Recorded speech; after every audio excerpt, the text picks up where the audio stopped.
ছোটবেলায় যখন জ্বর হতো বা একটু বাতাস আসতো তখন দৌড়ে চলে যেতাম আম গাছের নিচে আম কুড়ানোর জন্য।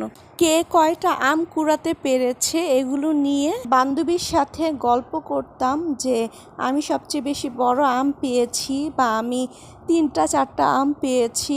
সেই দিনগুলো না হারিয়ে গিয়েছে, কিন্তু সেই দিনগুলোর স্মৃতিগুলো এখন পর্যন্ত মনে আছে।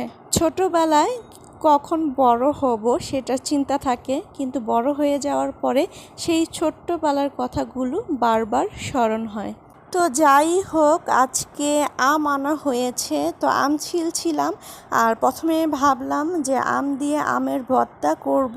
তারপরে ভাবলাম আমগুলো অনেক বেশি টক ছিল, ভর্তা খাওয়া যাবে না, তাই ভাবলাম এগুলো দিয়ে আমের জুস তৈরি করে নেই। আর গরমের মধ্যে এরকম ঠান্ডা ঠান্ডা কাঁচা আমের জুস খেতে আমার তো অনেক বেশি